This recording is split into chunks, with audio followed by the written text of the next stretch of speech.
तो स्टूडेंट्स अब जो हम कंसेप्ट करने वाले हैं वो है टॉर्क। कंसेप्ट का नाम क्या है? टॉर्क। टॉर्क टॉर्क क्या होता है? अभी आप लोग सब सोच रहे होंगे टॉर्क क्या होता है। टॉर्क एक तरह का बस फोर्स ही होता है, इसको अपन प्यार से बोल देते हैं movement of force. Movement of force. तो स्टूडेंट्स ये ध्यान रखना, जिस भी जगह मूवमेंट लग जाए, क्या लग जाए? मूवमेंट शब्द। इस मूवमेंट का मतलब होता है सर्कुलर मोशन या रोटेशनल मोशन। कुल मिला के सर्कल या सर्कुलर पाथ या रोटेशनल पाथ की बात हो जा रही है। किसकी बात हो रही है? रोटेशन की। तो अपन जो टॉर्क की अगर अपन को डेफिनेशन देनी हो तो टॉर्क क्या होती है? टॉर्क की जो डेफिनेशन होती है तो अपन देते हैं टॉर्क की डेफिनेशन, ये सिर्फ टर्निंग इफेक्ट ऑफ फोर्स होता है। क्या होता है? Turning effect of force. बस फोर्स को जो टर्निंग इफेक्ट होता है इसको टॉर्क बोलते हैं अपन। Is called torque. TORQE। जो टॉर्क होती है इसको अपन रिप्रेजेंट करते हैं टाउ से। जैसे अल्फा बीटा गामा होता है वैसे एक टाउ होता है, टाउ। या फिर अपन मैथमेटिकली इसकी डेफिनेशन देनी हो तो इसकी मैथमेटिकली डेफिनेशन होती है torque is a product of. Torque क्या प्रोडक्ट है?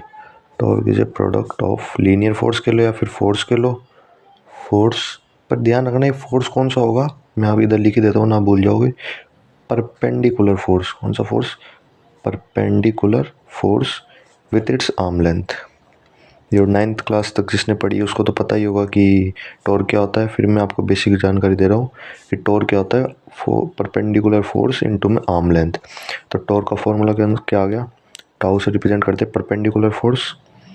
परपेंडिकुलर आपको पता होगा, परपेंडिकुलर को मैं ऐसे भी लिख सकता हूँ, परपेंडिकुलर फोर्स इनटू में आर्म लेंथ। आर्म लेंथ अभी तो आप इतना ही समझो कि आर्म लेंथ होती है radius. Tau is equal to perpendicular force. तो परपेंडिकुलर फोर्स, चलो मैं आपको फॉर्मूला बताऊंगा, पहले लिख लेते हैं। एफ साइन टीटा और आर्म लेंथ को रेट सपोज अपन आर से रिप्रेजेंट कर दें, ये हो गया tau. Tau is equal to r F sine theta.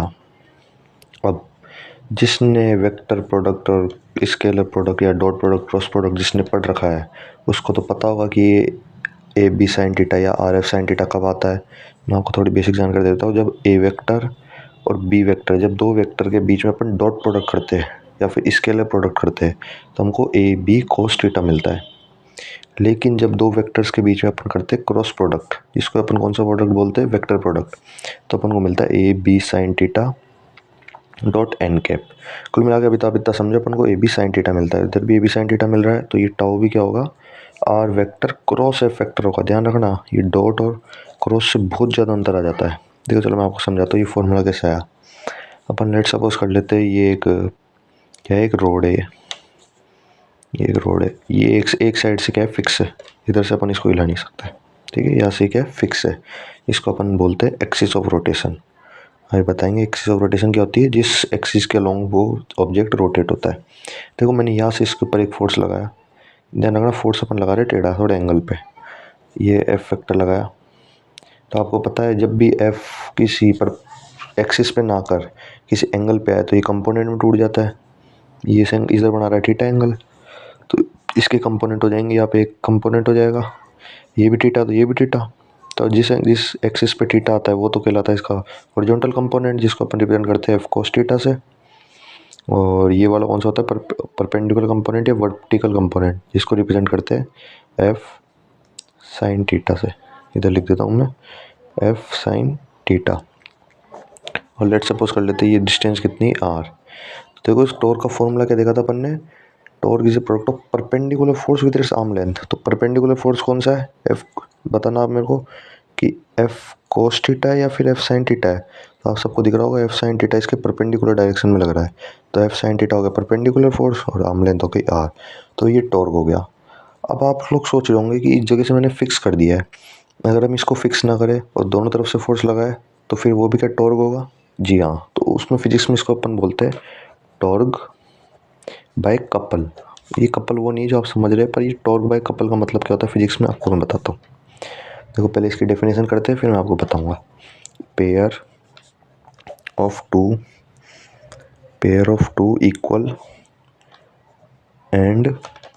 Equal and opposite forces. Pair of two equal and opposite forces having different line of action. देखो मेरे को पता है आपको डेफिनेशन से तो इतनी जल्दी कुछ समझ आया नहीं होगा, मैं आपको समझाऊंगा, उसके बाद समझ आएगा, सिर्फ डेफिनेशन से थोड़ी समझ आ जाता है। Having different line of action. देखो ये कर लेते, समझ लेते अपन, ये क्या है, रोड है, ये कोई रोड है।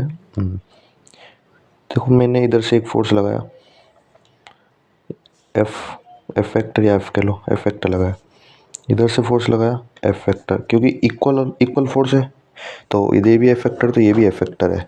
पर देखो ये अपोजिट भी है, ये इधर आ रहा है, ये इधर आ रहा है, तो ये अपोजिट भी है, लेकिन डिफरेंट लाइन ऑफ एक्शन का मतलब क्या है, इसका लाइन ऑफ एक्शन यहाँ पे, इसका लाइन ऑफ एक्शन कहाँ पे, यहाँ पे। तब देख रहे हो आप, इधर फोर्स लगेगा, ये से फोर्स लगेगा तो ये रोटेट करना चालू हो जाएगा, तो ये रोटेशनल मोशन करने लग जाएगा। तो डिफरेंट लाइन ऑफ एक्शन हो गया, तो ये कहलाता है टॉर्क बाय कपल। अब अपन देखते हैं ये किस एंगल पे आ रहा है। लेट सपोज ये एंगल पे आ रहा है, थीटा एंगल पे। ये डिस्टेंस लेट सपोज कर लिया अपन ने आर, तो जिसके साथ थीटा बनाता है वो तो होता है आर कोस थीटा, और जो इसके परपेंडिकुलर होता है वो होता है vertical component r sine theta. तो अपन देख लेते हैं टॉर्क बाय कपल का फॉर्मूला क्या निकलेगा। तो जो टॉर्क बाय कपल होता है, टॉर्क बाय कपल, जो टॉर्क बाय कपल होता है इसका फॉर्मूला होता है, टाउ से रिप्रेजेंट करेंगे, इसका फॉर्मूला होता है आइदर फोर्स, कोई सा फोर्स ले लो, दोनों सेम ही इक्वल मैग्नीट्यूड के भी लिखा है ऊपर, pair of two equal and opposite force है तो इक्वल है मैग्नीट्यूड, इनटू में इस बार अपन लेंगे perpendicular arm length, perpendicular arm length. तो इस बार ध्यान रखना, ऊपर जो अपन ने सिर्फ टॉर्क किया था उसमें परपेंडिकुलर फोर्स लिया था, इसमें परपेंडिकुलर आर्म लेंथ ली है, तो आइदर फोर्स ले लिया कोई भी एफ, टाउ एफ क्रॉस, जो परपेंडिकुलर आर्म लेंथ कौन सी है, यार कोस थीटा तो नहीं परपेंडिकुलर आर्म लेंथ, इसके परपेंडिकुलर कौन है, आर साइन थीटा, तो आर साइन थीटा। तो ये टाउ का फॉर्मूला आ गया आर एफ साइन थीटा, वही आ गया ए बी साइन थीटा, तो इसको अपन लिख सकते हैं A vector cross B vector, तो r vector cross F vector. देख सकते हैं आप, टॉर्क और टॉर्क बाय कपल दोनों का फॉर्मूला बिल्कुल सेम आया है, तो इसमें डिफरेंस कुछ ही नहीं है, बस उसमें एक जगह से अपन ने फिक्स कर दिया था और एक साइड से फोर्स लगाया तो ये ऐसे टर्न होना चालू हो गया। इसमें एक जगह से फिक्स नहीं हुआ, अपन ने एक इधर से फोर्स लगाया, एक इधर से फोर्स लगाया, तो ये रोटेशनल मोशन करने लग गया था। आई होप आपको ये वीडियो अच्छी लगी होगी, और कोई डाउट रह गया हो तो आप कमेंट में पूछ सकते हैं, तो प्लीज़ आप बताना आपको वीडियो कैसी लगी। Thank you so much for watching, like share and subscribe कर देना गाइस स्टूडेंट्स, थैंक यू। तो गाइस मैं आपको एक नोट का पॉइंट भी दे देता हूँ यहाँ पे, कि अपन ने पढ़ा भी torque by couple. Torque by couple में क्या होता है, एक यहाँ से फोर्स लग रहा है, एक यहाँ से फोर्स लग रहा है, तो ये रोटेशनल मोशन करना चालू कर देता है। पर आप सोचो, अगर एक फोर्स इधर लग रहा है और एक फोर्स इधर लग रहा है, तो क्या ये आगे पीछे हो सकता है, तो देखो नहीं हो सकता, ये इधर लगाएगा ये इधर लगाएगा, तो ये सर्कुलर मोशन ही कर सकता है। तो ये नोट का पॉइंट ये है कि टॉर्क बाय कपल, ये कपल आप अब समझ गए होंगे, वो कपल नहीं जो आप सोच रहे। Torque by couple can only cause, ये सिर्फ क्या कोज कर सकता है, मतलब ओनली रोटेशनल मोशन, ये सिर्फ क्या कर सकता है, रोटेशनल मोशन ही कर सकता है, not translatory motion. Translatory motion का मतलब होता है कि मतलब लीनियर मोशन को मिला के, ट्रांसलेटरी मोशन मतलब सीधा ये आगे पीछे नहीं कर सकता इसको, ये सिर्फ सर्कुलर पाथ पे रोटेट करा सकता है, सर्कल की तरह घुमा सकता है सिर्फ। एक टॉर्क बाय कपल होगा, क्योंकि आप देख रहे हो एक फोर्स इधर लग रहा है, एक फोर्स इधर लग रहा है, तो ये सिर्फ रोटेट ही कर सकता है, ये आगे या पीछे नहीं जाएगा। Okay, thank you. अभी हमने टॉर्क पढ़ा, तो टॉर्क की एसआई यूनिट बता सकता है कोई, तो मैं इधर बता देता हूँ एसआई यूनिट। इसकी एसआई यूनिट क्या होगी, देखो आर है तो ये मीटर, और फोर्स किस में नापा जाता है, न्यूटन में, तो इसकी जो एसआई यूनिट होगी वो होगी न्यूटन मीटर, और इसको अपन प्यार से क्या बोलते थे, जूल्स। तो कंफ्यूज मत होना, जूल्स एनर्जी की भी यूनिट होती है और टॉर्क की भी यही होती है, न्यूटन मीटर और जूल्स। इसका डायमेंशन फार्मूला पता करना हो टॉर्क का, डायमेंशन फार्मूला जूल्स लिखी हुई, तो जूल्स के बराबर क्या होती है, ml/t-2। तो ये इसका क्या हो जाता है, डायमेंशन फार्मूला, और ये इसकी हो जाती है यूनिट। बस टॉर्क का कंसेप्ट यहाँ तक ही है, बाकी और कोई किस कंसेप्ट आपको नेक्स्ट वीडियो चाहिए प्लीज़ टेल मी।